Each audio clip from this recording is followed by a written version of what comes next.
solve the system of equations by substitution. A system is when you have two or more equations. In this example, we have two equations. And each equation has an x and a y in it. And the solution to this system is going to be the x and y values that solve both of these equations at the same time. So we're looking for an x value and a y value that when I plug it into each of these equations makes them both true.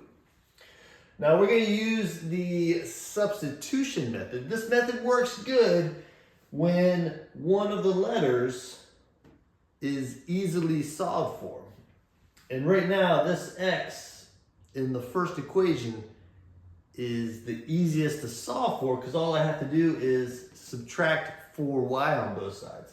And that's going to be the first step. You want to solve for one of these letters. And I'm going to solve for this x since it's the easiest to solve for. I'm going to subtract 4y on both sides.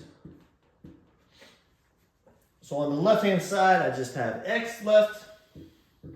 And then on the right-hand side, they're not like terms. I can't combine them. So it's going to be 35 minus 4y. That's the first step when you're doing substitution. The next thing you want to do is take the expression that you found. I solved for x, so my expression involves the y value. Now the x's have to be the same in order for the solution to solve them both at the same time. So what I can do here is I can take this expression for x and plug it into the x of the other equation. So I'm going to take this expression and I'm going to plug it into the x of the other equation. So I'm going to have this 5. So this x, I'm going to replace it with this whole thing. It's going to need parentheses. So I'm going to have 35 minus 4y. And then I'm going to bring down this minus 2y. Bring down the equal sign, and it's equal to -1. That's the next step. Plug that expression into the other equation. Now you can see what happens. We have an equation with just a y in it. So what we're going to do now is solve for that y, and that will give me the y value of the solution. But I'm also going to need the x value later. So right now I'm going to solve this for y. I'm going to distribute the 5. 5 times 35 is 175.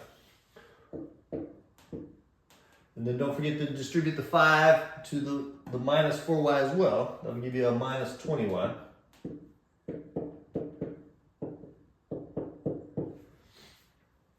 I'm going to combine like terms here. Combining those gives you a minus 22y or a negative 22y. And I'm going to get the 175, I'm going to subtract that on both sides and get the numbers on the other side. So subtract 175 on both sides. And combine these. So it's going to give me a negative 22y on the left-hand side. And then on the right-hand side, combining those gives me a negative 176. And now to get rid of the multiply by negative 22, you're going to divide both sides by negative 22.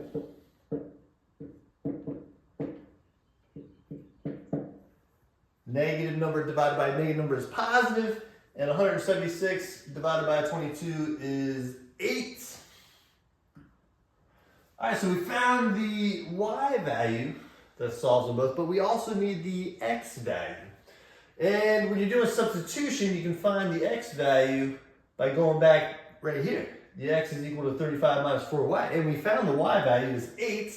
So all I'm going to do here is plug the 8 right here into this y, and that will give me my x value. So I got x equals 35 minus 4y. Plug the 8 in. This is going to be 35 minus 32, which gives you 3. So there you go, we found the x and the y value that solves both of these equations at the same time. You could check it by taking the 3 and the 8 and plugging it into each of them, make sure that they're both true. That might be a good idea on the test to make sure that you've actually found the right solution. Another way of representing the solution is writing it as an ordered pair. So if you write it as an ordered pair, the x value goes first and the y value goes in the second spots. There you go.